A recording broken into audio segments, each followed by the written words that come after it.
kita berjumpa lagi di Sofinavi Talks You Are Love. Dan hari ini saya bersama seorang yang mengaku dia belum pernah podcast seumur hidupnya di Indonesia. Kita sambut Irfan Aulia Samson. Gak pernah podcast. Gue langsung nyanyi dong ya. Itu yang nulis lu ya lagunya ya? Judulnya Kenangan Terindah. Kenangan Terindah, oke. Terus kebanyakan lagu-lagu Samson yang nulis lu kan? Iya. Dan ketika akhirnya si Samson itu harus kehilangan vokalisnya pada saat itu, lu gak termasuk band-band yang ribut-ribut itu kan? Enggak. Oh ya udah, itu dulu pertanyaan gua. Itu yang dikecewakan sama para media pada saat itu. Oh kenapa? Karena ditunggu, tapi ternyata enggak, kan kita baik-baik aja. Iya, gak ada keributan ya. Iya. Si Bams juga pernah mampir di Sofinavi Talks dan memang gak ada dramanya. Iya. Tapi gue mau nanya dulu gini deh, karena gue kenal lu tambah kesini tuh kayaknya kebisaan dan aktivitas lu tuh tambah ekspansi gitu loh ya. Yang dari Jadi musik nyasar ya. iya gitu, kayak musik itu kayak cuma jadi bagian dari apa lo sih gitu. Kayaknya ternyata bakat lo tuh banyak banget dan panjang kali lebar ceritanya ya. Nanti teman-teman akan tahu sebenarnya Irfan Aulia ini siapa sih selain daripada anggota band Samson. Gini aja dulu yang bikin band Samson siapa? Tapi dia pernah keluar dari Samson, nanti disimpan. Oh ya, tapi dia pernah keluar dari Samson nanti disimpan. Ya. Iya. Yang bikin band Samson gua. Lu? Iya. Jadi gua ketemu ada satu orang namanya Aji dulu, Aji. pemain drum. Dia yang nemuin gua sama Aldri. Oke, pemain Ada bass. pemain bass. Nah, bertiga, long story short, akhirnya kita bertiga ini akhirnya ngumpulin pada akhirnya jadi namanya Samsons ini. Tunggu, itu bukan teman-teman SMA ya? Bukan. Yang ini ya? Jadi gue selalu menyebut Samsons itu takdir kalau buat gue. Oke. Karena kita bukan teman main, bukan teman SMA, bukan teman kuliah. Bukan. Ketemunya dikumpulin sama takdir kalau menurut gue. Karena ya tadi ya terutama waktu itu begitu ngumpul bertiga ini, oh ternyata Bams itu teman SMA-nya Aldri. Oh. Terus ada pemain gitar satu lagi namanya Erik, temennya Aji. Terus drummer Konde itu temen main bandnya Bams dulu. Oke. Jadi akhirnya kita form Samson ya. Ya karena ketemu Aldri ketemu siapa, terus ketemu siapa. MLM. Iya. Dia ngajak temennya lagi yang kenal gitu kan ya. Malah dulu pernah sebelum Aldri pemain bassnya tuh akhirnya jadi pemain sinetron, tapi bukan pemain sinetron yang gimana gitu, tapi dia main sinetron dia jadinya. Main sinetron, makanya jadi ada Aldri. Oh. Oke, Samson yang punya nama lu. Jadi ya. Lu yang bikin. Jadi Samsons itu kita waktu itu bikin satu perusahaan. Nah, perusahaan ini yang megang nama Samsons itu. Perusahaan ini megang nama Samson. Iya. Sebelum ada band dia nama apa? Enggak, kalau It's just a name? Kalau yang pegang namanya itu si perusahaan ini. Namanya Massive Music. Iya, Massive Music pegang Samson. Tapi waktu itu udah jadi dituangkan menjadi band atau cuma nama yang jadi dulu sebagai konsep? Waktu kita bikin Samsons itu tujuan kita cuma satu, masuk ke dalam sebuah label. Nah, begitu ada satu label yang mau nerima kita harus masuk dalam kesepakatan yang kita harus punya perusahaan.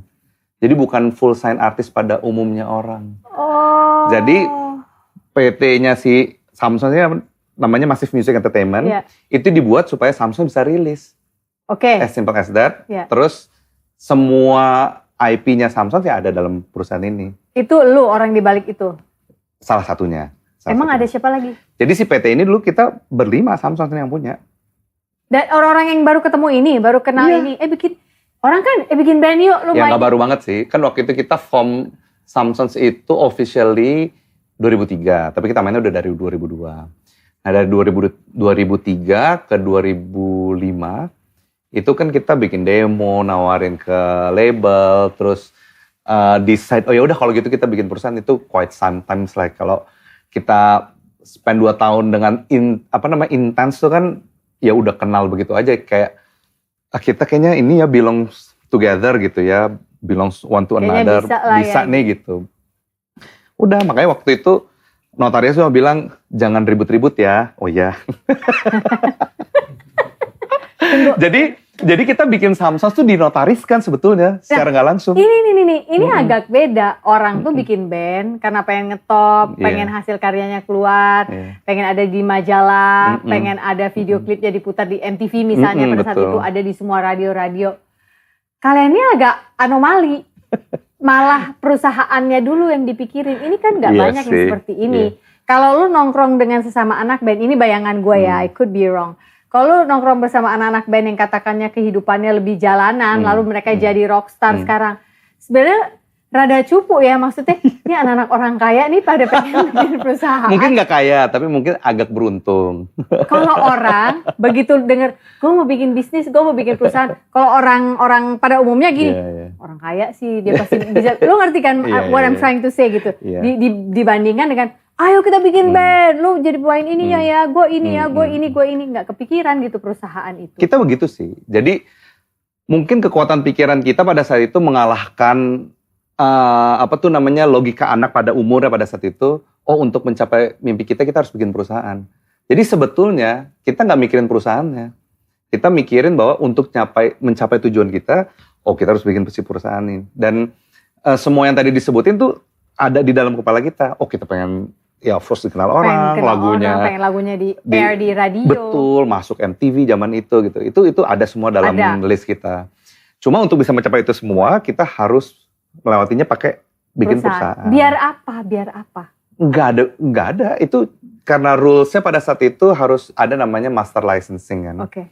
Nah master license agreement ini harus B2B. Ya. Jadi bukan kayak full sign artist. Betul. Pada umumnya. Nah jadi kita bikinlah si perusahaan ini untuk kita bisa being signed sama si label ini. Wait a minute. Berarti pada saat itu kalian udah mengerti bahwa artis-artis, karya cipta, dan ini dua pintu berbeda. Tentu tidak.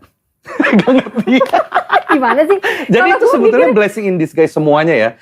Jadi nggak yang kayak misalnya, oh gue udah tahu nih game industri begini zaman itu. Oh sama sekali tidak. Nggak sama sekali. Jadi buat gue itu blessing in disguise. Jadi pas, oh ternyata semua IP-nya tuh ada di dalam PT ini. Then apa sih IP pada saat itu? Intellectual property. Oh iya, IP itu intellectual property. Apa sih intellectual property ini? Terus baru di situ kita dig deeper tentang itu. Terus ya I'm trying to invite anak-anak untuk tahu lebih dalam. Oh sebetulnya itu kita berbisnis loh. Jadi semua masternya Samsung itu punya kita, hak ciptanya punya kita, brandnya punya kita, manajemen artisnya punya kita. Dan pada saat itu sih kalau ngelihat tetangga-tetangga teman-teman artis itu kan royalty cuma single digit lah ya. Ya. Jadi below 10%.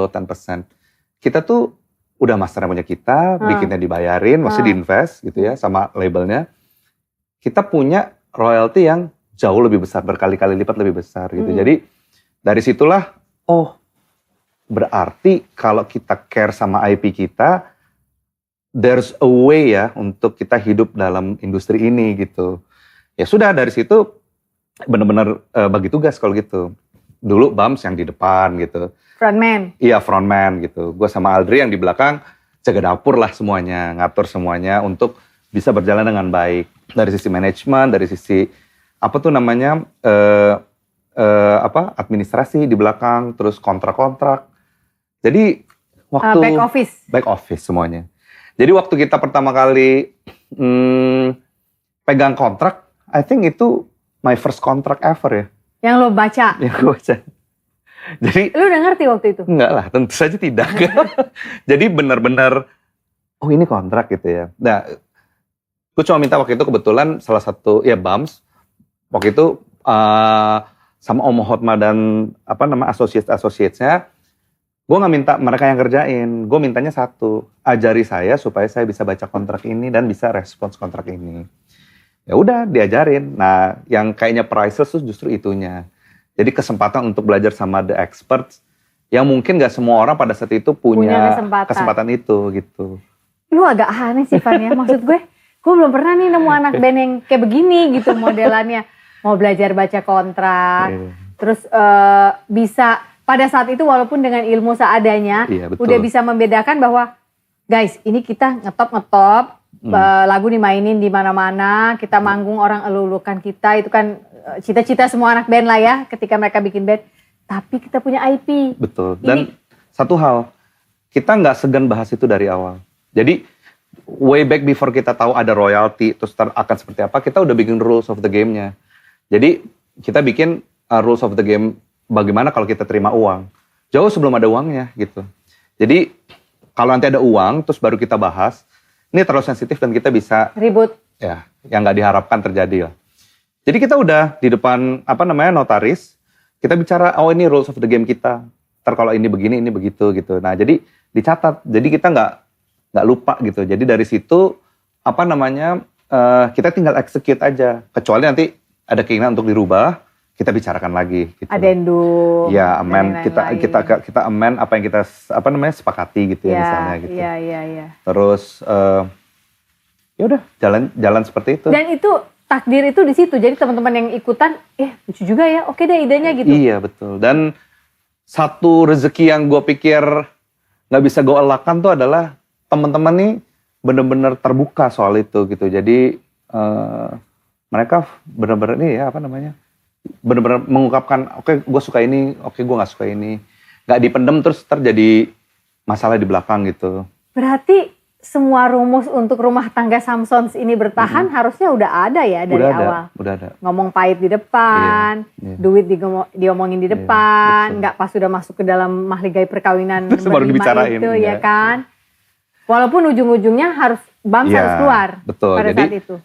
Pada saat itu gue udah dengar oh ya dia mau mungkin nggak lanjut. Terus habis itu gue samperin ke rumahnya. Nggak lama setelah gue menikah, terus gue samperin ke rumahnya. Didiskusikan. Sepertinya lu punya keinginan untuk punya rencana lain gitu. I think I'm going to bless it. Tapi on the other way around, gue perlu lu kasih blessing buat gue cari member baru yang akan ngisi di lini vokal. Oh ya oke Van gitu. Jadi baik-baik banget gitu. Gitu doang. Gitu doang. Yang mungkin baru kali ini gue cerita di luar, gue gak pernah cerita. Semua orang tuh Iya. menebak-nebak dalam arti berantem ya kayaknya Enggak, ya. enggak ada. Kayak misalnya Pongki aja sama Jikustik kan orang juga menebak-nebak Iya, kan. iya. Walaupun akhirnya ketahuan memang sempat ada sedikit diskursus lagi ya. Diskursus. Bagus banget gak tuh bahasa gue. Semacam diskursus yang ya udah beres sekarang. Iya. Atau mungkin teman-teman ketika mendengar berita tentang katakanlah teman kita juga Semi dan Badai Iya. itu juga kan antara Iya. vokalis dan bandnya ada sedikit diskursus juga itu. Dan yang seingat terjadi. gue, pada saat kita ngobrol itu, di hari itu, gue bilang sama Bams waktu itu, Bams, kalau lu mau nyanyikan lagu gue, on your stage, please do, gak ada masalah. Itu tahun 2011 kali ya, 2011. Sekarang 2000, ya 15 tahun lalu ya. Sampai sekarang masih ngobrol berarti. Ngobrol, kalau ada kesempatan ngobrol kita, karena memang gak ada problem kalau gue sama Bams. Nggak ada problem ya. Gak ada problem. Terakhir tuh, barengan tuh di Asian Games ya, 2018. Iya. Berapa lama dibutuhkan Samsons untuk cari vokalis baru sampai dapat Adrian? Sebetulnya Adrian bukan yang langsung ya. Jadi ada namanya Arya Dinata di tahun 2013. Jadi in between Bam sama Adrian, itu Arya Dinata, itu mungkin 2 tahun ya, sampai rilis. Habis itu 2021 ketemu sama Adrian, ya udah sampai sekarang. Kenapa sih belakangnya Dinata dua-duanya? Itu dia makanya, ini fun fact. Jadi kalau Samsung tuh Kayak ya, transisinya tuh. iya, anaknya semua tuh perempuan. Semua bapak-bapak Samsons Iya, ini? bapak saya anaknya semua perempuan. Dan kebetulan sekarang semuanya anaknya depannya huruf A. Emang anak lo namanya siapa? Annabel sama Ananda Kimiko. Terus Aldri Avila. Avila. Adrian tuh Anasya Allegra Ashira. Jadi semuanya depannya A. Dan Iya, perempuan semua anaknya. Samson Delilah. itu tadi ya, Delailahnya ya.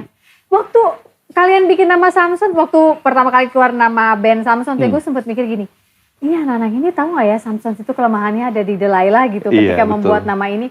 Kalian Betul. tahu itu nggak? Tahu. Jadi Jadi arti Samson apa waktu itu? nggak ada. Jadi waktu ini ya, waktu kita, jadi dulu kita punya namanya Equal. Jadi The Equal. Jadi dulu kan selalu ada the-nya tuh kan. Ya, The Equal. Terus karena dulu ada satu vokalis perempuan, tapi si vokalis perempuan ini lanjut sekolah ke Cina. Jadi tinggal kita berlima cocok. Kayaknya nggak cocok ya kalau Equal lagi dengan filosofinya. Apa ya? Wah, bawa kamus bahasa Perancis, bawa KBBI, bawa kamus bahasa Inggris, kamus bahasa. Jadi kita suka buka gitu. Set, kita Apa ya? tunjuk apa nih namanya? Oh, nggak cocok. Nggak cocok. Intinya waktu itu kita lagi di villanya si Bams. Karena kita kalau workshop di tempatnya dia tuh curang, tidur cepat, bangun pagi. Kita kan malam masih ngobrol gitu, masih suka ngopi segala macem. Dia bangun pagi, kita masih tidur. Tapi kebetulan gue sama Erik udah di bawah lagi bikin pop mie. Dia main drum di depan tempat anak-anak tidur. Nah, anak-anak ini teriak, tolong ada Samson. Nah, di situ gue sama Erik, oke, namanya Samson saja kalau kayak gitu. Oh. Jadi nggak ada filosofi apapun selain itu. Gila, Samson tuh monyet. Kan? kok monyet? Jadi dia mitologi, makhluk mitologi. Jadi dia kuat, terus Samson? Bukan tokoh karakter sinetron monyet siapa namanya Samson. Bukan. bukan. Jadi tokoh mitologi, terus matanya sempat buta. Ya karena Delilah itu salah satunya. Kekuatan Samson itu kan ada di rambutnya. Itu Samson Betawi. Hah? Itu Samson Betawi. Enggak, Samson biblical itu Iya. rambutnya kalau dipotong. Oh, rambut iya di bulu ketek kalau itu Samson Betawi ya. Kok sampai? Iya benar. Samson Betawi. Ya benar. Nah, ini kalau berdasarkan mitologinya, gue jadi nggak percaya. Jadi dia ceritanya kan nama adalah doa ya. Jadi dia pernah jatuh istilahnya, yaitu waktu itu kan dia matanya sampai buta segala macam. Karena dikhianati terus dipotong kekuatannya. Tapi dia bisa bounce back sekali lagi untuk rule the world lah pada saat itu menurut ceritanya. Jadi I just believe waktu kita kehilangan vokalis itu mata kita buta gitu. Jadi kalau sesuai dengan ceritanya ya. Itu loh, oke. Jadi kalau personally gue gak kaget-kaget banget. Oh ya mungkin sesuai namanya kali ya. Gitu kan. Ya waktu lu bikin lu gak takut? Kan ini tadi Ya, lu bahas secara mitologi nih tadi. Iya, gak kepikiran. Cuma pas udah ngejalaninnya, oh iya ya kalau namanya Samson kan dia ada kelemahannya kan? Ada kelemahannya gitu. Kelemahannya adalah si Delilah ini. Dia gak boleh potong rambut karena kekuatan. Kalau biblical sense ya, secara Bible betul. itu ada di sini. Iya betul. Kenapa si Betawi ada di bulu ketek? Itu dia, sama-sama rambut kali Mbak. Gue juga baru tahu lagi ada Samson Betawi. Pakai cara diingetin. Oke. Jadi Samson ini akhirnya vokalisnya sekarang Adrian Marta-Dinata. Itu butuh waktu berapa lama untuk kalian bisa adjust ya? Adjustnya maksudnya? From your fans point of view. Kan gak gampang, orang udah biasa pengen liatnya Bams. Suara Bams, melengkingnya Bams. Kalau gue gini, ngelihatnya kalau adil tuh harus dari diri kita dulu kan. Jadi waktu gue memutuskan memilih Adrian sebagai penyanyi dan kebetulan Adrian juga mau, dunia kita dulu aja gitu. I know that kita punya tanggung jawab bahwa kita mungkin udah punya basis massa, tapi kalau kita nggak happy duluan, bagaimana kita mau membuat happy orang gitu. Jadi I don't really care too much di titik-titik awal, karena pasti akan ada pro kontra. Pasti ya. Namanya orang suka sama nggak suka itu kan kita nggak bisa drive atau apa tuh namanya atur itu gitu. So kalau menurut gue salah satu yang membuat gue tidak terlalu ingin beraktivitas di sosial media tuh salah satunya itu. Oke. Karena distorsi yang mungkin mempengaruhi cara gue berpikir tuh adalah mungkin adalah informasi yang belum tentu gue butuhkan gitu. Jadi energi yang gue bisa bagi keluar itu jauh lebih positif gitu. Jadi kalau ada orang lebih suka sama Bams, so be it, nggak apa-apa gitu. Memang dia juga bagus sebagai penyanyi. Terus juga nggak bisa dipungkiri perjalanan Samson itu kan juga bareng sama Bams, bukan perjalanan sebentar dan gampang gitu. Kalau orang mungkin ngeliat snippet, oh udah terkenal gitu. Tapi perjalanan kita menuju ke sana kan sebenarnya punya romantikanya sendiri yang mungkin ya hanya kita aja yang tahu gitu untuk memperjuangkan itu. Terus ketika memang harus berganti, yang paling penting kan adalah next step-nya gitu. Kalau udah harus berhenti, ya sudah, memang perjalanannya sampai sini gitu. Karena kan yang perlu kita maintain itu sebenarnya adalah bagaimana kita seneng ngelakuinnya bersama. Itu yang pertama. Baru nanti, oh ternyata bermanfaat buat orang atau enggak itu mungkin comes later. Baru abis dari situ nanti kita bisa berpikir bahwa apa yang kita lakukan tuh mungkin punya dampak gitu ya. Nah, step by step. Tapi kalau di step ini, I think yang paling penting mungkin kitanya senang dulu nih dengan kita berempat nih doing it gitu. Kalau kitanya senang, kayaknya akan lebih mudah kita membagi hal-hal yang kita inginkan ke teman-teman. Nah perkara tadi orang yang nggak banyak tahu lo juga sempat keluar dari Samsung tuh cerita Ya itu karena memang kan. gimana sih? Dia yang bikin, dia yang Iya keluar. tapi itu digantiinnya sama tepot ya waktu itu. Hah? Iya, Steffi Iya, iya. Backbone dulu. Seminggu lah waktu itu. Jadi waktu itu masih muda ya mungkin ya. Jadi masih lebih muda. Jadi kayaknya waktu kita main musik terus serius berindustri itu kan dua fase yang berbeda. Nah gue pengennya waktu kita udah berindustri, tahu aja lagi. Jadi waktu kita berindustri ya kita harus punya tanggung jawab dong gitu. Kalau di Yeah. atas panggung tuh harus Yeah. ya prep semuanya lah segala Yeah. macam. Nah tapi itu buat yang lain waktu itu nggak terlalu diseriusin karena mungkin jadwal juga terlalu padat. Sebenarnya shock sih pada saat itu. Terus ya udah deh kayaknya kalau gue udah yang serius kayaknya nggak akan berdampak nih gitu. Udah seminggu, nah, terus gue cabut seminggu. Ngapain tuh lo cabut? Hah? Lo Nggak ada. ngerjain apa tuh? Nggak ngapa-ngapain, waktu itu kan tahun 2006 ya. Ya masih 20 tahun. Iya 20 tahunan. Terus juga, pokoknya selama seminggu 2 minggu itu, manajer Samsung pada saat itu, ya convince gue lah untuk jangan ditinggalin. Ayo coba, apa tuh namanya, lebih wise ngelihatnya. Terus sampai akhirnya satu hari, dulu ada di Bandung nama Fame Stations. Akhirnya gue nonton Samsung manggung di situ. Hah? Iya, Ada gila-gila. Iya. Gimana sih? Jadi Samsung lagi ngomong, lo kok bukan Irfan? Waktu itu kan Andre and the Backbone belum keluar kan, Iya. jadi Tepo tuh masih additional gitarisnya Dewa. Tepi. Steffi hitam ya, Steffi hitam ya. iya, Enggak, Steffi orang hitam. biar maksudnya Tepo tuh siapa gitu. Iya, Steffi jadi hitam. Steffi hitam. Ya, jadi digantiin additionalnya dia waktu itu. Terus lu nonton ngapain? Nonton, ya dibawa sama manajer gua supaya untuk mungkin menggerakkan hati gua mungkin Ngapain sih lu keluar? gitu. Terus waktu itu apa yang lo rasa? Itu kan kayak out of body experience gak sih Ya waktu itu kalau jatuhnya? nggak salah tuh akhirnya abis manggung selesai kita dikumpulin di satu kamar, terus kita resolute itu sih.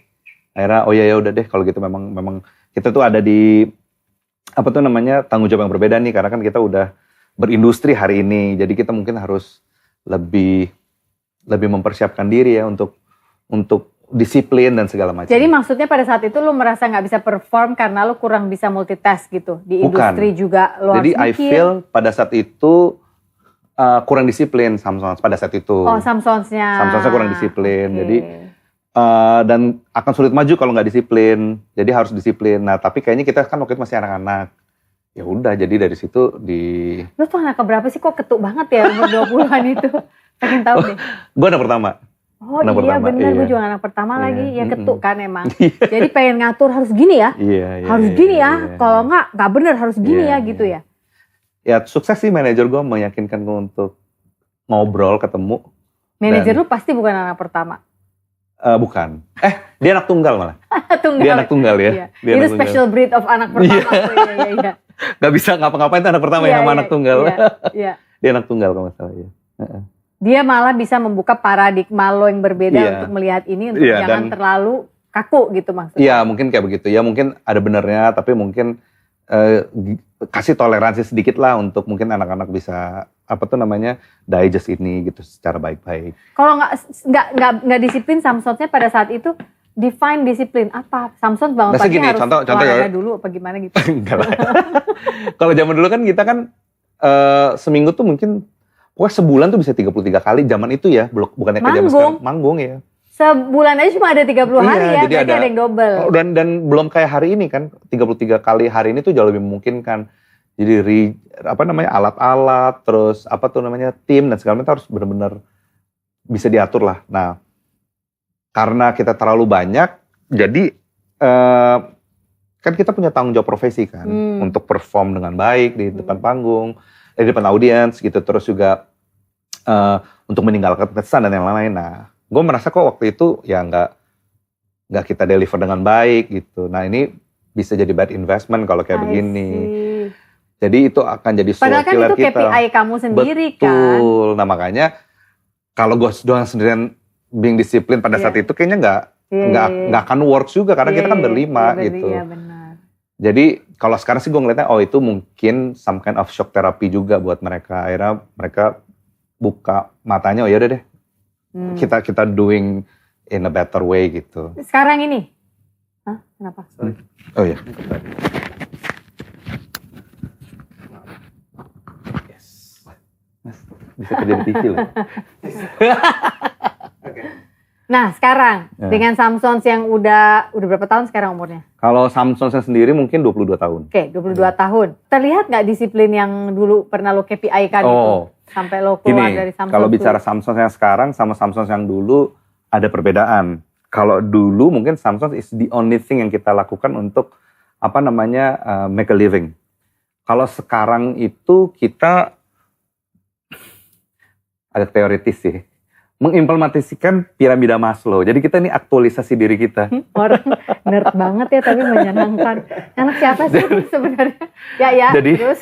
Jadi gini. Nah jadi ada satu momen dalam hidup gua tuh sebelum rilis Samsung tuh gua ada Samsung itu satu komunitas sama Seringai. Oke. Manajer gua ini juga dulu manajernya Seringai, jadi bareng lah. Aryan dan kawan-kawan. Iya betul. Nah gue melihat Seringai itu adalah band dengan aktualisasi penuh. Jadi mereka tuh punya pekerjaan di mana pekerjaan mereka itu membuat mereka bisa bersenang-senang dalam bermain musik, tapi menghasilkan gitu. Nah itu for some reason tuh nancep banget di gue gitu. Wah nih kita kalau main musik untuk menjaga bagaimana kita mengekspresikan apa yang kita suka dalam musik harus selesai dulu nih layer-layer piramid itu, baru kita bisa benar-benar aktualisasi. Carefree gitu. Ya. Betul. Nah jadi hari ini, I think anak-anak berempat ini modenya di situ. Jadi kita mengaktualisasikan diri kita. Oke kita senangnya ini. Misalnya dengan Adrian,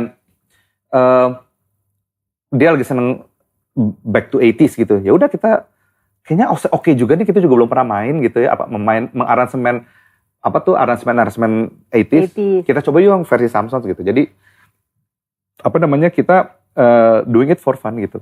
Dulu juga fun sih, karena memang Samsung itu kan nggak pernah tanda kutip diatur ya. Jadi kalau misalnya kita album pertama, semua setlistnya kita yang nentuin gitu. Produksi kita yang ngatur semua, mau mixing kerja sama siapa itu kita yang ngatur semua. Album kedua juga begitu. Jadi kita tuh nggak ada misalnya submit lagu gitu ya ke label terus dipilih gitu tuh nggak ada. Jadi sebetulnya kalau mau dibilang kita quite independent dari day one gitu. Jadi milih single, ya kita ada kerjasama sama label, tapi untuk part yang kita nggak bisa ya, distributions, terus juga promotions. Karena zaman itu kan bukan kayak zaman sekarang gitu kan harus masuk ke televisi, radio, majalah. Sekarang kan ada sosmed ya. Betul. Nah itu yang bagian kita nggak ngerti itu di take care oleh label. Bagian creativity kita atur sendiri gitu. Bahkan kalau ada label mengunjungi kita di saat kita rekaman tuh, gue cuma minta manajemen gimana ceritanya itu teman-teman label cuma sampai duduk di bagian misalnya living room ya, nggak masuk ke studio. Nggak masuk ke studio, iya.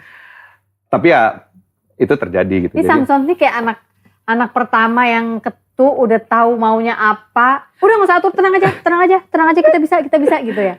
Sebetulnya lebih kepengen nggak diatur aja sih. Karena kan kadang-kadang kan mereka bisa aja komentar atas sesuatu yang sebenarnya belum jadi gitu, tapi jadinya udah komen gitu. And I don't need that gitu di periode itu. Jadi udah lu terima jadi aja deh, gue nggak akan mengecewakan gitu. Nah jadi itu yang pertama banget tau. Iya. Gue juga nggak suka kalau belum kelar dan tunggu belum kelar. Iya benar. Iya. Jangan komen dulu. Gitu. Nah itu yang terjadi. Jadi we are kalau dalam konteks kreativitas berindustri quite independent to be honest. Dari day one sampai hari ini. Nah cuma kalau hari ini kita ngeliat Samsung tuh udah itu mungkin bahasnya tadi ya, sarana aktualisasi kita gitu dalam bermusik. Ketika itu bring some fortunes, itu satu hal yang juga kita syukuri juga gitu. Samsung, sarana aktualisasi musik. Lu pikirin SONS. Oh iya benar juga ya. Ternyata abreviasi ya. Iya ternyata. Coba lu pikirin SONS-nya. On stage. Gitu. Sarana aktualisasi. Anak-anak laki-laki. Sarana aktualisasi musik. Apa tadi bilang musik apa musisi? Sons, jadi anak laki-laki. Musik, ya. Gitu. Ya itulah pokoknya. Itulah pokoknya. Ya, oke, boleh juga lah itu ya untuk abreviasi Iya, Samsons ya. Oke, berarti sekarang udah 22 tahun berjalan Samsons ini, dan selama ini kalau tebakan kalian bahwa mereka ada keributan antara Samsons sama Bams, maka sudah dijawab di sini tidak ada masalah. Jadi nggak kesana korek-koreknya. Iya. Sekarang saya mau nanya Irfan Aulia sebagai pribadi. Aduh. Karena semakin yang menarik. Iya, menarik malah. Orang tuh nih ya, cara berpikirnya dia aja dari awal udah berasa ya, agak unik gitu, agak out of the box. Tiba-tiba lu mendirikan, atau bukan tiba-tiba, atau malah mungkin gue baru tahu, sebuah perusahaan publishing music. Iya. Dimana saat itu teman-teman bahkan mungkin baru ngeh soal publishing, hak cipta, dan yang lain-lain setelah kemarin ada keributan antara Ahmad dan Agnes Mo, jangan-jangan gitu loh. Sementara kan masalah hak cipta ini udah menjadi sesuatu yang udah lama sekali menjadi satu diskusi diskursus juga yang sudah bertahun-tahun yang lalu, dari zaman Mas Chandra Darusman pertama kali mengajari kita semua gitu, sampai hari ini mungkin kita lebih mengerti.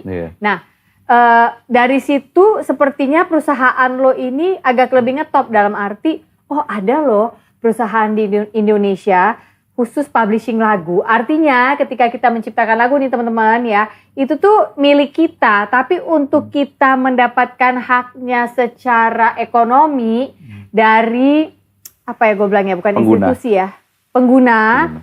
Itu kita butuh publishing. Misalnya misalnya gue bikin lagu A, lagu itu mau dipakai sama perusahaan tertentu untuk iklan. Itu dealingnya sama publishing ya, bukan ke manajerku, tapi sebetulnya sama publishing untuk hak ciptanya. Jadi tuh publishing itu dibutuhkan ketika pencipta lagu ini ingin fokus dalam hal kreativitas. Oke. Karena kan gue pencipta lagu. Ya. Gue bikin publishing. Ya. Karena gue mau repot. Oke. Jadinya gue gak bikin lagu lagi kan. Oh ya. You got my point. Ya. Jadi sebetulnya publishing itu adalah partner dalam ekosistem industri musik untuk pencipta lagu, supaya pencipta lagu ini bisa berfokus dalam kreativitasnya. Ada yang jagain lagunya kan? Ada yang jagain. Itu maksudnya. Ada yang bisa dipercaya untuk mereka bisa fokus sama yang mereka punya forte di situ. Gitu. Betul. Karena banyak banget pencipta lagu tuh yang juga udah, kalau hari ini ya, udah aware gitu. Oh iya ya, cara berindustri dalam hak cipta tuh begini. Ya. Hanya saja mereka nggak punya waktu untuk menseriuskan melakukan apa yang mereka tahu. Sehingga jadinya setengah-setengah. Nah, mereka memang forte-nya kan bikin lagu misalnya, atau berkreativitas. Nah, publishing ini yang led mereka untuk bisa fokus di kreativitasnya. Nah, tugasnya ya ngisi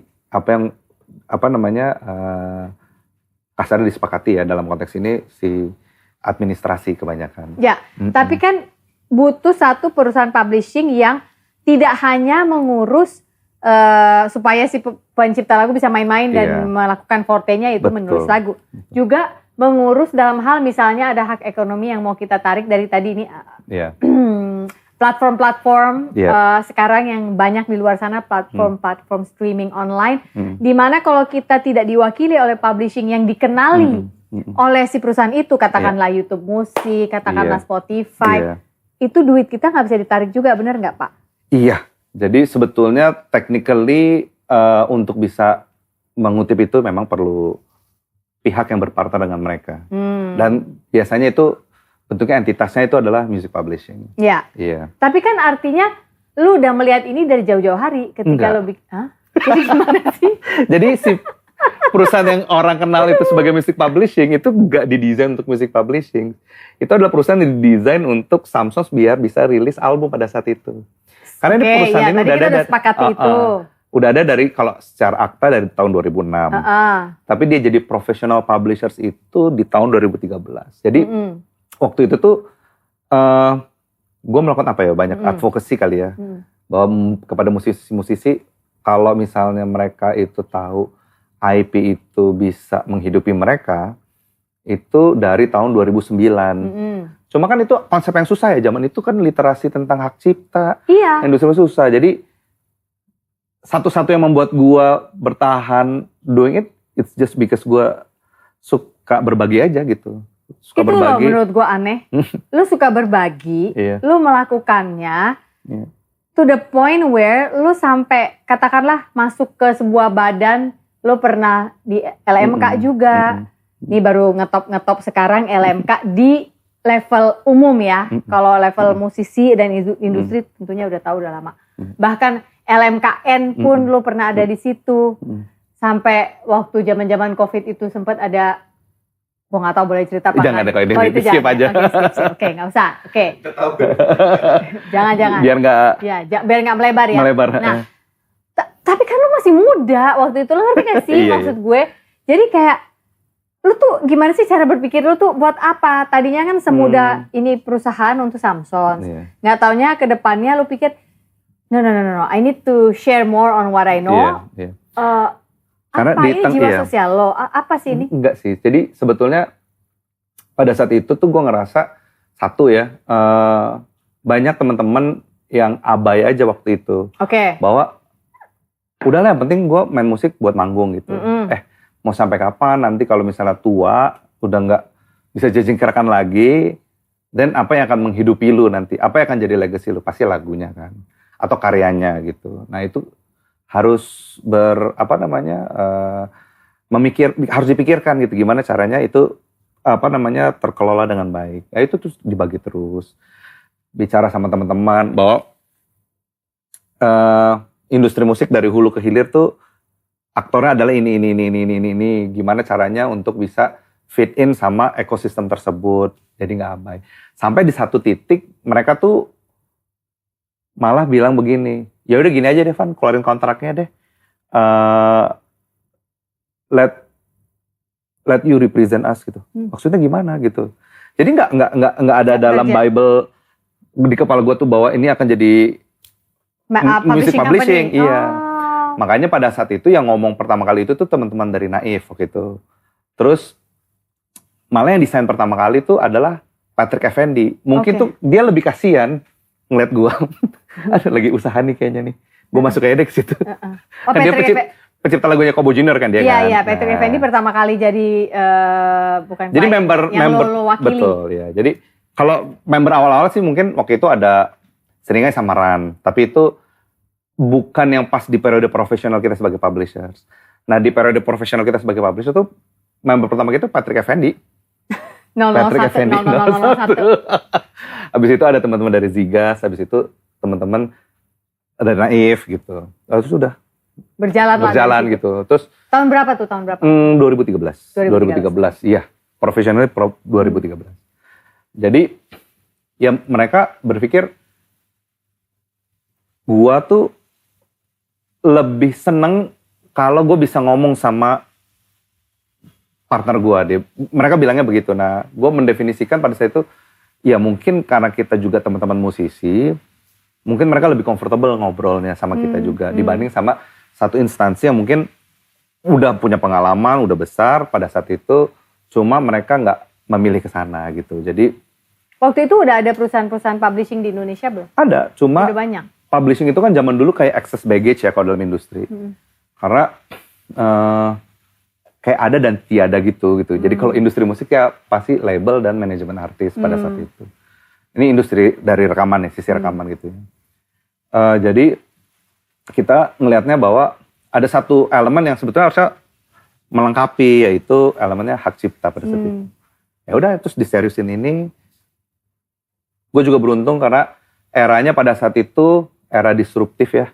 Jadi ada digital masuk gitu. Dimana peran aktor dalam ekosistem tuh jadi lebih dibutuhkan gitu ya. Oh, ekosistem hulu, ekosistem hilir, tengah gitu. Nah, muncul semuanya gitu. Jadi kita bisa lebih berdampak gitu pada saat itu. Itu 2013 lu udah nikah belum waktu itu? Udah. Bini lo gak ngomong apa-apa, ngapain lagi ini? Iya sih. Teman-teman juga gitu pada. Ngurusin sekampung apaan kan gitu kan. Jadi itu dulu, kalau bini gue lebih komplainnya kan sebetulnya secara profesional gue juga sebetulnya kan di headhunt juga kan. Sama perusahaan-perusahaan MNC lah, bukan MNC ya, maksudnya multinational company pada saat itu. Tapi tidak memilih untuk menerima itu, tapi memilih untuk bareng teman-teman gitu. Karena I think this is something that I started back then gitu ya. Jadi kayaknya harus dijalanin deh, ini kayak amanah. Terus juga kan waktu itu kan, gue juga nanya sama Aldri sih waktu itu. Lu serius mau jalanin karena ini adalah people service dan 24/7 gitu. Kita harus siap melayani gitu. Oh iya Stefan, oh yaudah oke. So I got that commitment, itu juga empower gue juga sebagai individu ya. Ini langka banget sih kalau menurut gue. Tunggu sebentar gini ya, lo S1-nya lo IT dan sastra Prancis, bener gak? Iya. Terus sastra Prancis pun gue agak yakin akhirnya dikasih sama bokap lo karena lo udah pegang IT-nya. Paling enggak lo udah jadi anak teknologi. Bareng, jadi kan waktu itu paginya di kuliah IT, siangnya kuliah sastra Prancis. Iya, jadi barengan gitu. Oke. Jadi karena waktu itu sebenarnya sih kalau dipikir-pikir lebay juga ya, maksudnya kan bisa aja sebenarnya les bahasa Prancis karena waktu itu mau S2 di Prancis. Tapi long story short, garis tangannya bilang jadi pengamen, ya udah. Oke, tapi kan gini, sempet pas kita lagi ngobrol tadi kan Irfan sempat bilang bahwa bokap gue lebih seneng kalau anak laki-lakinya itu yang ilmu pasti gitu ya, teknik. Oke, IT lah, maybe masih ada di jalur itu gitu. Terus bahasa si Prancis yang akhirnya lu nggak S2 juga di Prancis. Terus malah jadi pengamen seperti lu bilang, akhirnya pengamen. Tapi jadi pengamen pun lu sibuk ngurusin teman-teman gitu dengan si urusan hak cipta ini. How I can help you take care of your songs di masa tuamu biar kamu punya satu pegangan. Bokap lu nggak ngomong apa-apa tuh sampai enggak sih, karena kayak Pan, kamu tuh ngapain sih gitu nggak? Mungkin juga agak susah dimengerti ya, maksudnya kan kalau bokap berarti apa, baby boomers ya. Mungkin kan kalau generasi itu kan belajar, kuliah, lulus, kerja, ya udah. Formulanya di kantor kerja, make a living dari seperti itu gitu. Mungkin di eranya dia mungkin nggak ada tuh industri kreatif bisa menghidupi gitu ya. Jadi mungkin juga gak kebayang kali kalau. Nah lu nerangin gak sempet? One day pernah nanya sih, kamu tuh apa pekerjaannya sih sekarang gitu. Dia pernah nanya gitu sebelum meninggal. Terus, ini Pak, ini begini. Oh, itu ada ya duitnya? Ada ya, gitu. Ada, tapi memang gak mudah gitu. Tapi kalau ditekunin harusnya bisa menghidupi gitu. Terus ya waktu Samsons dia baru percaya, kayaknya gue kasih blessing dia anak gue hidup dari musik tuh begitu ngangkat platinum. Jadi pas multi platinum award, ini anak serius nih. Ya udah deh. Oke, I give some blessing gitu. You get his blessing ya. Karena pada saat itu kan ya namanya orang tua pasti kan pengennya standar ya, edukasinya benar, kerja di tempat benar gitu. Ya tapi ya pada saat itu mungkin dianggapnya membangkang kali. Jadi ya udah, ya kita memilih. Bagaimana lo meyakinkan teman-teman pencipta yang udah bergabung di Massive Music Entertainment ini untuk bahasa komunikasi lo apa? Nggak ada. Gue nggak pernah nawarin Massive Music. Mereka datang sendiri? Jadi selalu kalau waktu periode gue bangun ini, for some reason, kalau hak cipta coba tanya Irfan deh gitu. Nah waktu tanya tuh gue nggak pernah nawarin, lu mau nggak masuk Massive? Itu nggak pernah. Jadi, kamu pure jadi konselor aja gitu? Iya, benar. Mungkin mereka juga akhirnya melihat bahwa, wah ya sebanyak ini ya, kalau gue pun ngurus gitu, mungkin ada hal lain yang mungkin akan jadi kompensasi gitu. Maksudnya jadi nggak punya waktu gitu, nggak punya kesempatan untuk berkarya mungkin gitu. Tapi at the end of the discussion biasanya, ya udah kalau gitu gimana caranya gue masuk Massive Music gitu. Oh ya udah nih. Seperti ini gitu.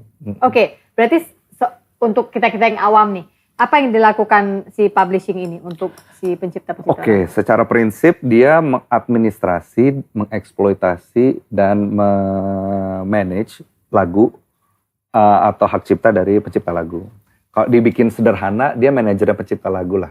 Manajernya lagu ciptaannya pencipta lagu. Persis. Jadi si pencipta lagu ini, lagu-lagunya ini di manage sama si publishing ini gitu supaya nanti kalau ada yang mau menggunakan mereka nggak hassle sama kontrak, sama dealing, sama proses administrasi. Misalnya kalau bicara DSP kan kelihatannya aja kayak gampang tapi sebetulnya banyak hal yang kita harus kerjakan di balik itu supaya mereka bisa menerima haknya. Terangin ke audiens gue, DSP itu apa? Oh ya, DSP itu adalah Digital Service Provider. Oke.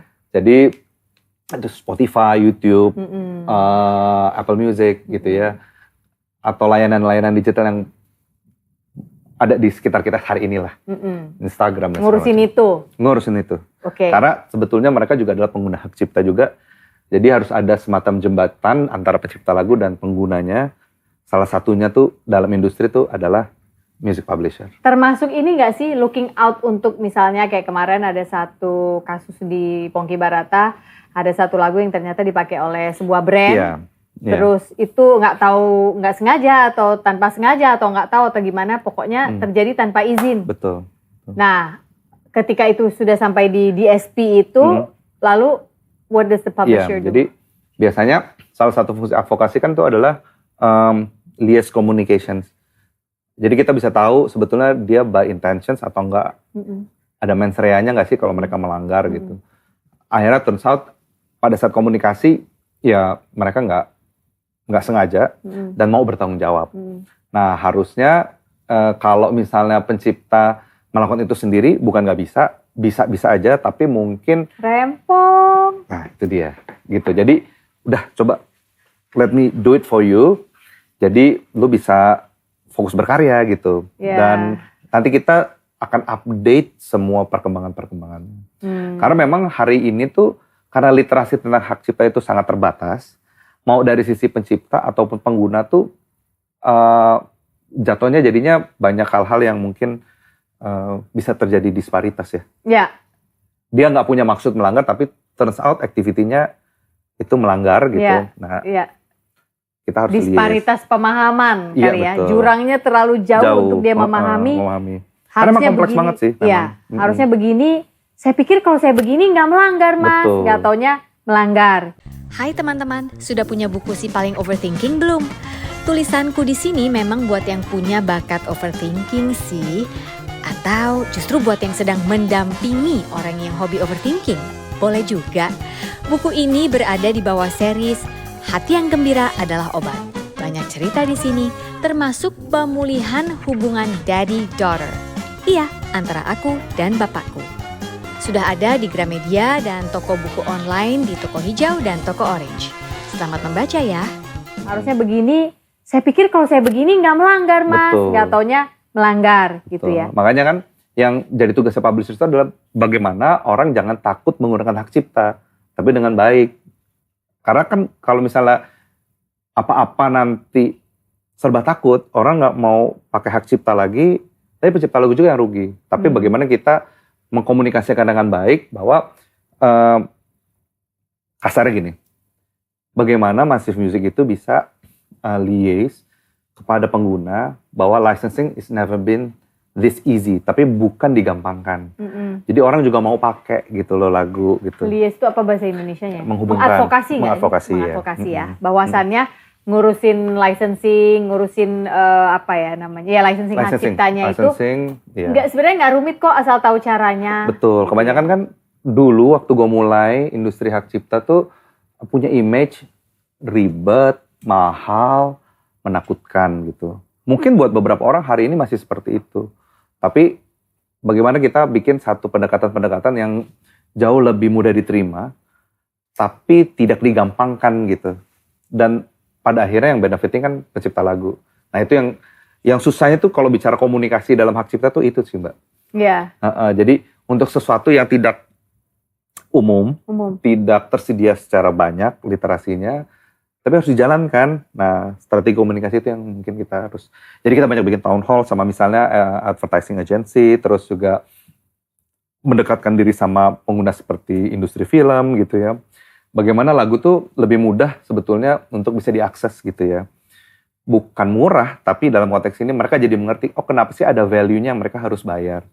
Karena kan kebanyakan kan mereka tuh wondering kenapa harganya segini gitu. Kan kalau beli roti harganya let's say 2.000, mungkin ngerti jelas. Lah ya. Oh, kelihatan ada sosisnya nih, boleh deh 3.000 gitu segala macam. Gitu. Nah, kalau hak cipta itu kan intangible, nggak berbentuk gitu. Jadi susah untuk, makanya kita nggak bilang sales, kita bicara lisensi. Nah, buat kami, kita ngelihatnya sederhana gitu.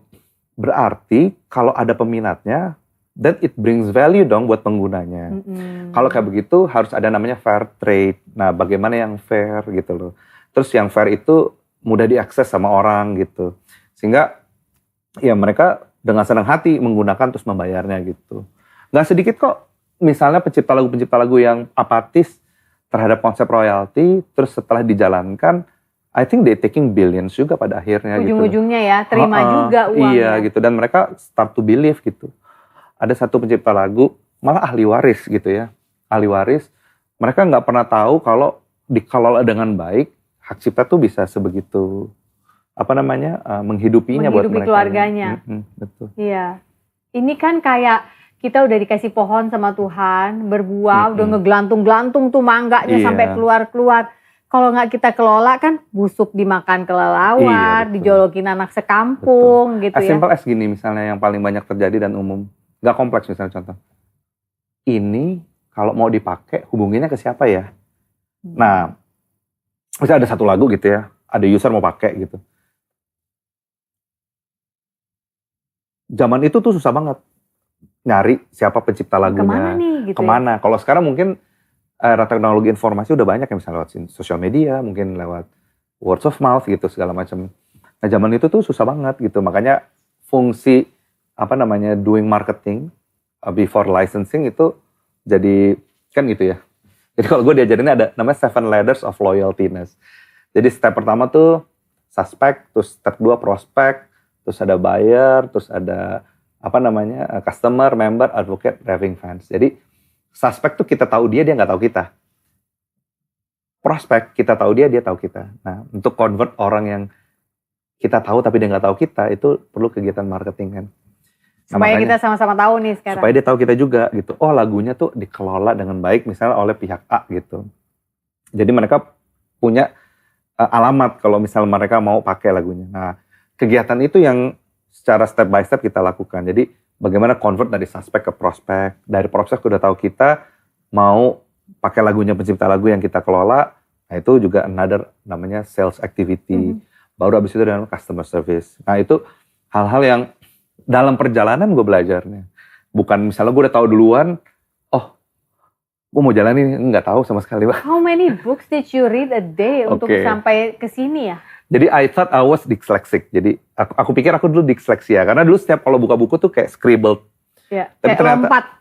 Tapi ternyata aku tuh ADHD. Jadi ADHD yang punya sub di dalamnya tuh kemarin dikasih taunya namanya attention priority. Attention? Jadi priority-nya. Jadi kalau misalnya contoh gini sederhana. Kalau aku nggak bikin prioritas aku harus bangun pagi, aku nggak akan bangun pagi. Jadi buku tuh aku nggak pernah prioritas untuk baca zaman dulu. Jadi kalau ditanya how many books yang aku baca, yang pasti itu bukunya Mbak Dewi Lestari, Supernova, itu satu yang dibaca. Habis itu udah nggak ada lagi. Satu J.K. Rowling ini, Sorcerer's Stones, Harry Potter udah itu. Tapi kalau buku-buku itu enggak. Jadi hak cipta ini. Iya, jadi buku hak cipta nggak ada. Karena nggak ada literasinya. Oke, jurnal paling enggak. Nggak ada jurnal. Nggak ada juga. Nggak ada. Jadi masa sih nggak ada jurnal? Nggak ada jurnal. Ini? Nggak ada. Karena hak cipta itu melekatnya sama hukum kebanyakan aspek legal, aspek hukum. Iya. Nah, kalau ini kan industri. Ya. Nah, makanya yang dari dulu tuh kalau aku pikir aku mau jalanin ini, I need to also invest di teman-teman IP lawyer. Jadi IP lawyer tuh dalam konteks ini ya I give sometimes buat mereka doing CSR ya, untuk berbagi gimana sih kajian industrinya gitu. Karena kan mereka kan lebih banyak kajian hukumnya gitu kan. Jadi makanya cukup aktif dulu diundang di berbagai fakultas hukum, terus juga ketemu teman-teman yang memang minat gitu untuk mendalami ini gitu. Berarti kalau kajian non hukumnya kita masuk ke bidang apa ya, Van ya? Contoh misalnya gini,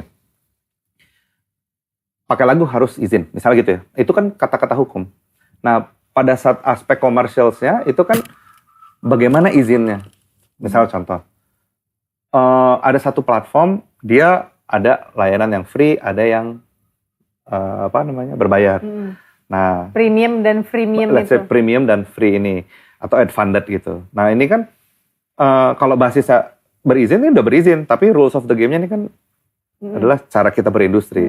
Nah ini yang kebanyakan juga dulu nggak terlalu banyak orang punya experience ini, literasinya. Jadi bener-bener learning by doing. Jadi ngebaca kontrak, oh rules of the game-nya begini, terus kita coba pakai common sense untuk negotiate. Ada yang oke, ada yang nggak oke gitu. Nah kita sama-sama belajar jadinya. Itu bagian otak mana yang nyala tuh ya? Itu gak tahu deh tuh. Iya.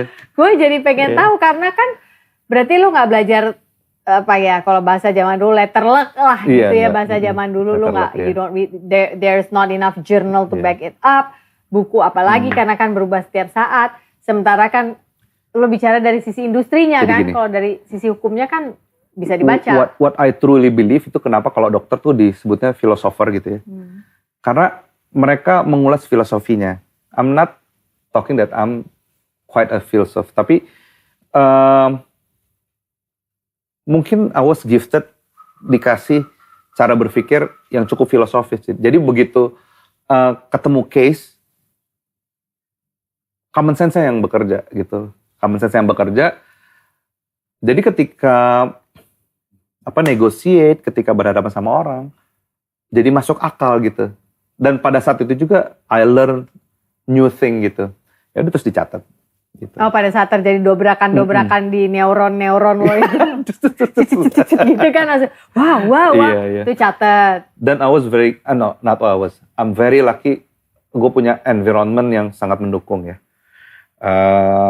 Baik dari teman-teman di kantor gitu ya. Di rumah gitu ya. Anak istri yang mendukung pada akhirnya gitu ya.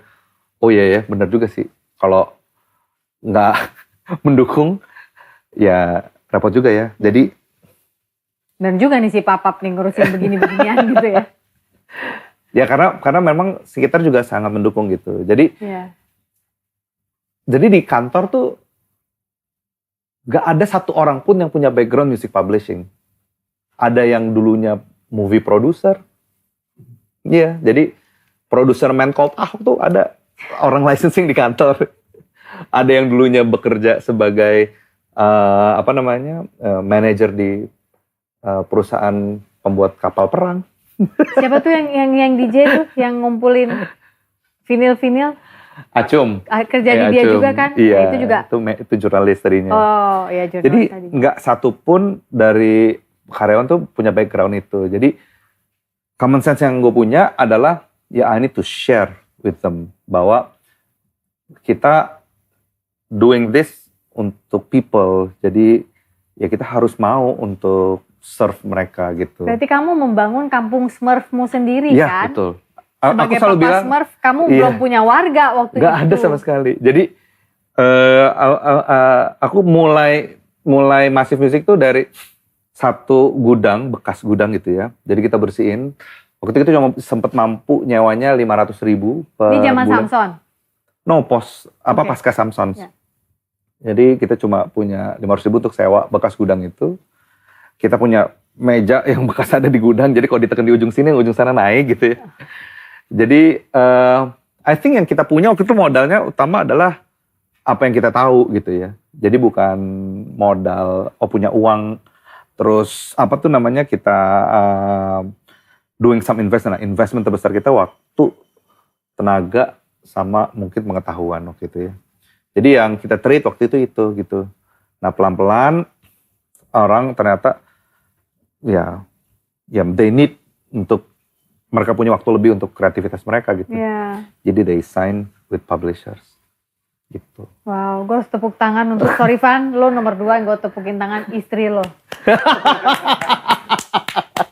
Gila sih, mau aja lagi ngikutin gitu ya, sabar nungguin. Iya. Belajar apa sih nih laki gue gitu kan ya. Ih duitnya belum kelihatan. Iya benar-benar. Itu tuh kenapa sih kamu gak nge-band aja pap gitu kan.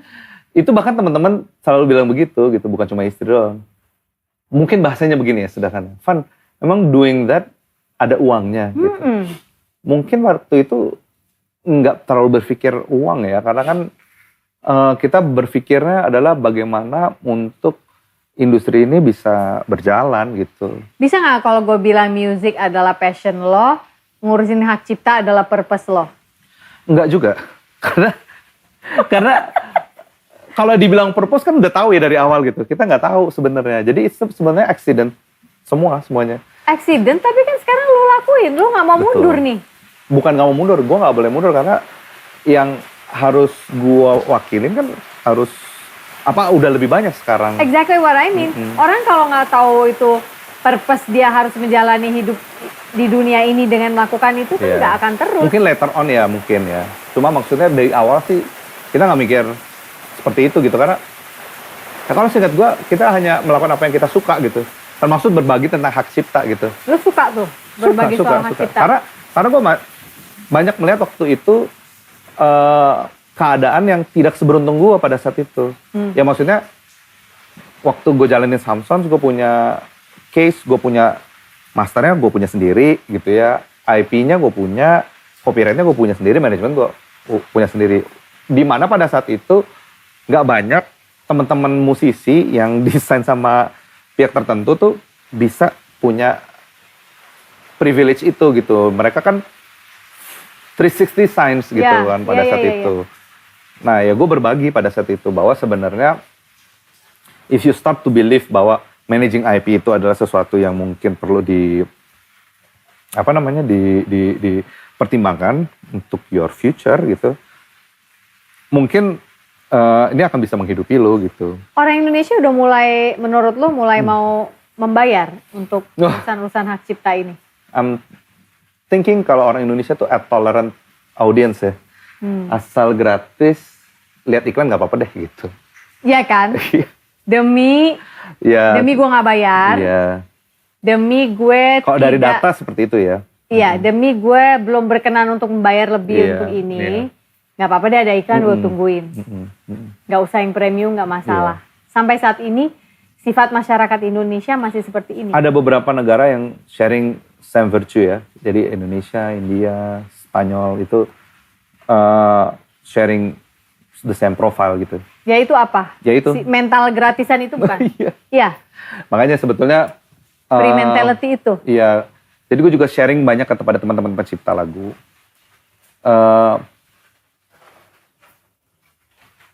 Tolong bantu edukasi audiensnya juga gitu bahwa kalau mereka ingin tetap menikmati musik-musik yang bagus yang dinyanyikan sama idolanya, which is mereka gitu ya, si idolanya ini, ya mereka harus support balik gitu. Bukan cuma mendengarkan musik for free, tapi juga harus mengapresiasi itu gitu.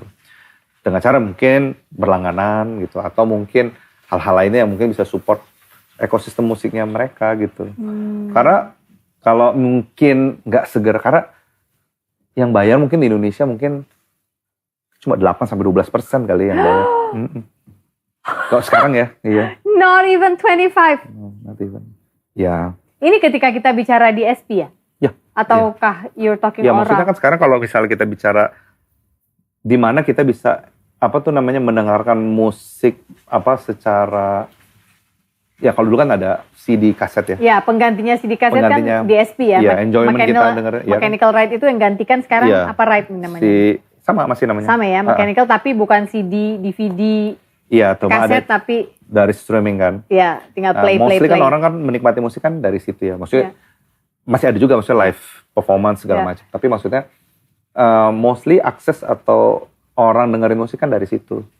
So ya mereka berpikir ya ini disediakan secara gratis ya kenapa gue harus bayar gitu. Oke.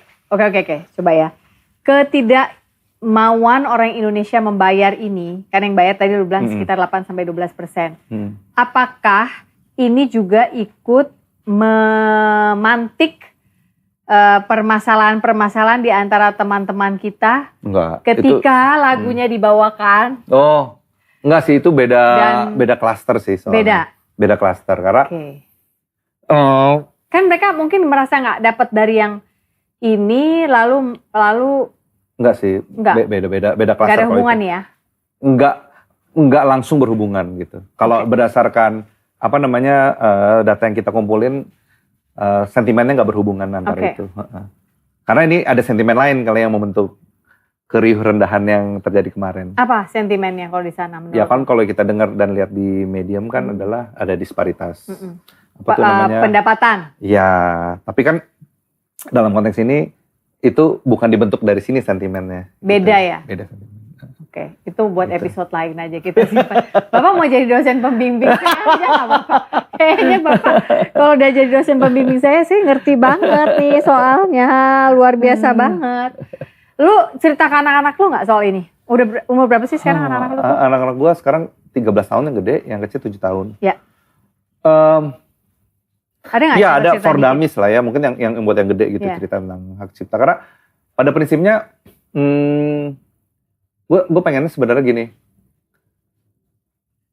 with atau in their way gitu ya, mereka bisa create their own IP one day. Of course, ya. Nah jadi mereka bisa manage it gitu. Mungkin mereka nggak harus jadi mungkin sama kayak gue pencipta lagu atau musisi. Mungkin any other thing ya, misalnya Resep kue, misalnya itu kan bakery, iya, banyak buku. yang banyak yang nggak kebayang waktu gue mulai ini, oh ternyata itu bisa ya gitu. Jadi setiap orang menurut lu punya potensi untuk memiliki IP? Iya dong. Sangat mungkin. Sangat mungkin. I mean kayak this Sophie Navi Talks, it's an IP. IP, ya. Mungkin kan kalau bisa di take care secara serius, mungkin bisa go offline mungkin one day gitu. As an IP mungkin bisa ngundang brand untuk build in one day gitu. So it's an IP gitu. Ya itu sudah IP ya. Udah IP. Tinggal nanti gimana nurunin semuanya gitu. Lu tuh kenapa dulu nggak sekolah hukum aja sih kalau arahnya ke sini? Nggak Gue udah mulai pertanyaan mama-mama nih kalau gue. Nggak ya, gue waktu itu belajar hukum dari expertnya ya, Om Hotma dan teman-temannya gitu. Dan associatesnya di bawahnya gitu. Jadi gue selalu bersyukur gitu. Hukumnya praktisi ya, Practical, langsung ya, ya, practical betul. ya. Oke. Jadi itu yang gue anggap rezeki. Jadi gue bisa banyak hal yang apa namanya, mungkin orang harus lewatin 4 tahun. 4 tahun yang gue butuhkan mungkin waktu gue jalanin 1 tahun pertama itu bisa udah matrikulasi sendiri tuh ya. Ya bisa di-accelerate lah semuanya. I think itu salah satu rezeki. Lo percaya nggak kalau suatu saat orang Indonesia akan mau menghargai karya cipta? Percaya dan yakin. Karena di generasi alpha kali ya nggak? iya, karena yang paling penting kan sebetulnya adalah mereka bisa ngerti values-nya gitu, bahwa untuk membuat sebuah good quality music itu ada journey-nya. Nah, journey ini yang sekarang nih harusnya lebih banyak di-share sama teman-teman pelaku industri gitu ya. Bahwa kalau ya misalnya zaman Mas Pongki dulu untuk rekaman kan masih pakai pita gitu kan. Wah, kalau sampai salah yang marahin engineer gitu kan. Ngabis-ngabisin pita. Ngabis-ngabisin pita, ngabis-ngabisin waktu, pancin nggak kayak sekarang gitu. Nyanyi harus bener, kalau falas ya udah falas rekaman lo gitu kan. Nggak ada auto-tune segala macem. Main drum kalau lari nggak ada beat detektif zaman dulu. Jadi effort mereka tuh disiapkan sebegitunya. Jadi image orang desain sama sebuah label tuh karena memang serius gitu untuk mereka tuh bisa mahir. Nah, disrupsi teknologi ini kan membuat hal-hal seperti itu menjadi jauh lebih mudah. Makanya gue selalu bilang sky is the limit gitu, karena kita pakai handphone aja sekarang bisa bikin lagu. Makanya kan banyak bedroom musicians. Jadi gue selalu percaya sesuatu yang diraih dengan lebih mudah gitu ya, akan lebih susah untuk di-retain gitu, untuk dipertahankan gitu. Nah, values dari menjadi musisi ini menurut gue nih harus dikembalikan dalam konteks ada journey-nya loh. Even mungkin yang orang gak ngerti adalah waktu orang itu patah hati terus nulis lagu itu kan juga quite a journey kan yang harus di-appreciate gitu. Lukanya dipakai di sini loh untuk menemani lukamu. Betul. Kan gitu ya. Nah, jadi values itu yang mungkin harus lebih banyak di-share. Jadi orang lebih tahu bahwa to make a good quality music yang hadir di sekitar kita semua ini ada journey yang mungkin mereka harus appreciate kembali dengan mungkin subscribe kalau misalnya bicara di DSP gitu, atau hadir di konser-konser yang berbayar gitu ya. Dan gue yakin Indonesia juga ke depannya akan jadi negara yang maju gitu, sehingga masyarakat kita jadi lebih punya, ini kan bisa aja kebutuhan sekunder tertier ya, lebih bisa memprovide kebutuhan sekunder tertier mereka untuk support ekosistem musik gitu. Kalau sekarang mungkin masih berpikir aduh gue makannya susah. Mungkin ada faktor itunya ya, meskipun populasi kita banyak. Nah jadi ya seiring dengan seiring dengan negaranya makin maju gitu ya, harapannya ya mereka bisa lebih punya awareness lebih baik untuk menghargai industri musik gitu guys. Baik, kayaknya sih butuh episode lain sih kalau Mak Irfan ya, tapi ya dia lagi liburan ke Bali, kita jangan ganggu lah ya guys ya. Yang jelas kalau memang Anda mendapatkan pencerahan dari pembicaraan kami hari ini, lalu berpikir iya juga ya, kenapa ya ketika aku menikmati karya musik tertentu, ini kita baru bicara musik loh ya, ini belum buku ya kan, betul. Belum film, masih banyak lagi yang juga merupakan IP. Ya didukung aja gitu, didukung aja kalau memang tergerak saat ini, jangan ragu-ragu, langsung didukung, langsung di subscribe ya, termasuk channel kita juga. Jadi kalau kepengen Sofina Vitox ini jalan terus ya, tim kecil ini bisa jalan terus, ya di subscribe aja, di subscribe. Mau dikasih apa namanya tuh donation tuh yang kalau di membership super thanks. Super thanks. Mau kasih super thanks juga. Kita super banget thanks-nya because we're such a small team gitu, dan kita kepengen suatu hari Sofina Vitox ini juga bisa besar sebagai IP, dalam arti bisa melayani lebih banyak orang lagi. Kita bisa offline, kita bisa mungkin suatu hari bikin town hall. Bisa kan nggak sangat bisa. Kemungkinan, right? Banyak. Jadi udah membuktikan itu banyak. Iya. Jadi ya itu, dan semoga juga setelah dari sini teman-teman juga bisa menemukan kalau aku bisa menghasilkan IP apa ya, kalau anak-anakku bisa aku pantik energinya untuk menghasilkan IP apa ya, karena ya di dunia yang sudah sangat begini ini, I think IP is the next harta ya. Iya, makanya kan dulu kan ada apa istilahnya, imitate, improvise, innovate. Nah, IP kan ada di sini kan. Di innovate ini. Innovate-nya. I think kita udah cukup ngelewatin Indonesia sebagai bangsa konsumen gitu ya. Iya. Cukup lah waktunya kita lah. Jangan ATM-nya jangan ATM kali lah ya. Amati, tiru dan modifikasi. Ya. Kan modifikasi belum inovasi kan? Iya. Makanya lanjutkan jadi ATMI. Jadi ATMI benar ya. ATMI. Amati, tiru, modifikasi, inovasi. Ya. Oke, hari ini bukan hari yang baik untuk menyerah, katakan itu setiap hari. Terima kasih untuk perhatian teman-teman selama hampir sejam kayaknya ya ke belakang ya. Sekali lagi tepuk tangan untuk Irfan Aulia, terima kasih untuk ilmunya ya Pak. Jangan bosan-bosan kalau diundang lagi, biar jadi kali kedua Anda ada di podcast gitu ya. Oke. You are loved guys, bye-bye.